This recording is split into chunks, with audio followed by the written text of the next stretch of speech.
Hello student, कैसे हैं आप? आई होप आप सभी अच्छे होंगे।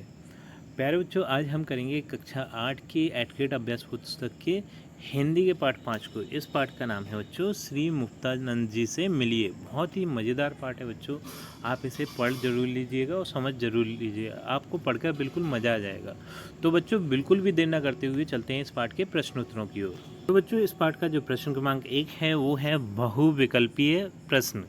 तो इसमें बच्चों एक प्रश्न पूछा जाएगा, आपके पास 4 विकल्प होंगे, उसमें से जो सही विकल्प होगा वही अपना उत्तर होगा।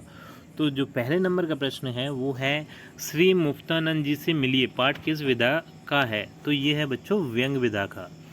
प्रश्न क्रमांक 2 है वो है अजायब घर का समानार्थी क्या है? तो अजायब घर का समानार्थी होता है बच्चों संग्रहालय।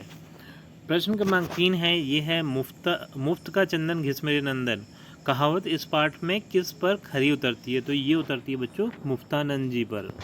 ठीक। प्रश्न क्रमांक 4 है ये है मुफ्त की चीज़ों का मजा लेने के लिए क्या होना पड़ता है?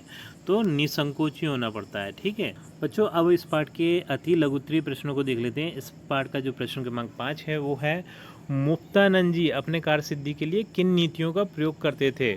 तो वो साम दान दंड वेद सभी नीतियों का प्रयोग कर लेते थे अपने कार्य के लिए। बस उनका कार्य मुफ्त में होना चाहिए, बस बाकी कुछ भी हो जाए। ठीक है। प्रश्न क्रमांक 6 है इहलोक किसे कहते हैं? तो इसका उत्तर है इहलोक संसार या जगत को कहते हैं। तो ये जो संसार है, जगत है, उसे ही इहलोक कहते हैं। प्रश्न क्रमांक 7 है बच्चों मुफ्तानंद जी का पान खाने का शौक किससे पूरा होता था?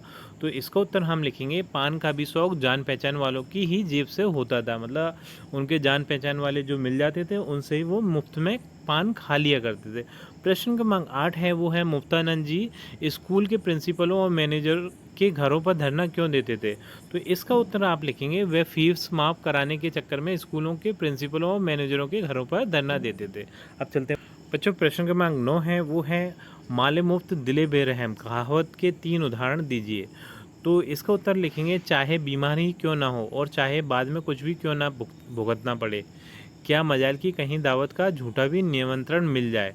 लेकिन वो हर एक चीज़ मुफ्त में ही लेते थे, उन्हें मुफ्त की चीज़ पे रहम नहीं आता था। प्रश्न क्रमांक 10 है वो है मुफ्तानंद जी के समाचार पत्र पढ़ने के बारे में क्या विचार है? तो इसका उत्तर होगा उनका कथन है कि प्रत्येक मनुष्य को अपने ज्ञानवर्ध के लिए अधिक से अधिक समाचार पत्र पढ़ना चाहिए, लेकिन वो भी मुफ्त में। ठीक है। अब चलते हैं बच्चों अगले प्रश्नों की। अब बच्चों जो प्रश्न क्रमांक 11 है वो है मुफ्तानंद जी मांग कर लाई गई पुस्तकों को अलमारी में बंद करके क्यों रखते थे? इसका उत्तर है मुफ्तानंद जी पुस्तक पूरा वायदा करके लाए थे, इस प्रकार अनेक पुस्तकें अलमारी में बंद रखते थे, क्या मजाल कि आपकी दृष्टि भी उन पर पड़ जाए। मतलब वो मांग के लाई हुई पुस्तकों को अलमारी में इसलिए रखते थे क्योंकि वो उन्हें लौटाना नहीं चाहते थे। प्रश्न क्रमांक 12 है बच्चों ये है मुफ्त की दवाइयों के बारे में मुफ्तानंद जी का क्या सोचते थे? तो इसका उत्तर लिखेंगे मुफ्त की चीज़ कभी नुकसान नहीं करती। बच्चों जो प्रश्न क्रमांक 13 है वो है मुफ्तानंद जी डॉक्टरों और वैद्यों को किस प्रकार खुश रखते थे? इसका उत्तर मैंने यहाँ पर लिख दिया है, आप यहाँ से देखकर आराम से लिख सकते हैं। अब चलते हैं बच्चों अगले प्रश्न पर। अब बच्चों प्रश्न क्रमांक 14 है वो है पाठ के लेखक के कि मुफ्तानंद जी के साथ थिएटर देखने की घटना को अपने शब्दों में लिखिए। तो इस घटना को भी मैंने यहाँ पर अपने शब्दों में लिख दिया, आप यहाँ से देखकर आराम से लिख सकते हैं बच्चों। और बच्चों इसी प्रश्न के उत्तर के साथ हमारी ये वीडियो कंप्लीट होती है। आई थिंक ये वीडियो आपको अच्छी लगी होगी। वीडियो अच्छी लगी है तो बच्चों वीडियो को लाइक करिए, चैनल को सब्सक्राइब करिए। आपसे मिलते हैं अपनी अगली वीडियो में।